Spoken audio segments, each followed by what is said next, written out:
নারায়ণগঞ্জের গাবতলী এলাকায় দীর্ঘদিন ধরে মাদকের হাতছানিতে অতিষ্ঠ সাধারণ মানুষ। অবশেষে আর ঘরে বসে থাকলেন না তারা। মাদকের বিস্তার রুখতে এবার একজোট হয়েছেন পুরো এলাকাবাসী। গত 12ই জুন শুক্রবার জুম্মার নামাজ শেষ হতেই গাবতলী এলাকায় দেখা যায় এক অভূতপূর্ব দৃশ্য। মাদক ব্যবসায়ীদের হুঁশিয়ারি দিয়ে লাঠি মিছিল বের করেন স্থানীয় বাসিন্দারা।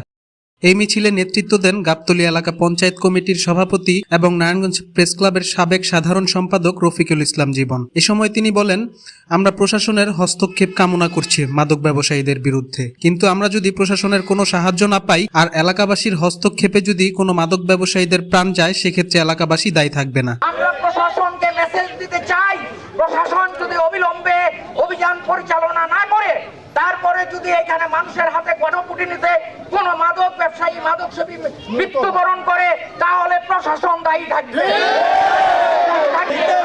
কিন্তু লাঠি মিছিল আর আলটিমেটামের পরেও প্রশাসনের পক্ষ থেকে তেমন কোনো জোরালো সাড়া মেলেনি বলে অভিযোগ স্থানীয়দের। আর তাই বসে নেই গাবতলী এলাকার মানুষ। নিজেদের এলাকাকে নিরাপদ করতে নিজেরাই প্রতিদিন হানা দিচ্ছেন মাদকের আস্তানায়, গুড়িয়ে দিচ্ছেন অপরাধীদের আস্তানাগুলো। প্রশাসন ঘুমিয়ে থাকলেও জেগে উঠেছে গাবতলীবাসী। প্রশ্ন এখন একটাই, এলাকার এই স্বতঃস্ফূর্ত প্রতিরোধের পর কি এবার নড়েচড়ে বসবে প্রশাসন, নাকি মাদক নির্মূলে সাধারণ মানুষকে একাই লড়ে যেতে হবে? ধন্যবাদ নারায়ণগঞ্জ সমাচারের সাথে থাকার জন্য।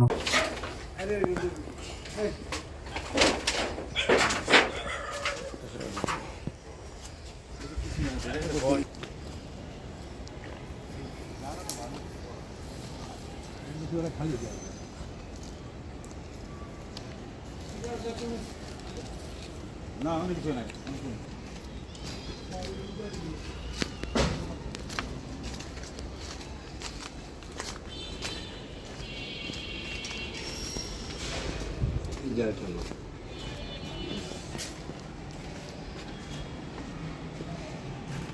দেখতে পারি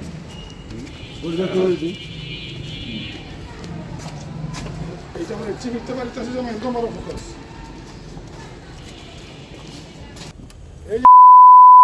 ওই নেকটা দেখছে, মাল পাওয়া গেছে।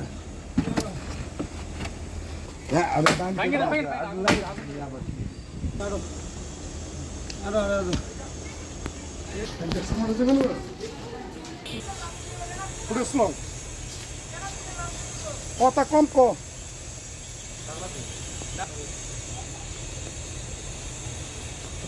আরে দুবাই কি রেস্টুরেন্টে বসছি, কথা না কথা বাস এসে জমাই যথেষ্ট। মাধবের রাস্তা না আগুন ধরাই দিলাম। আসো।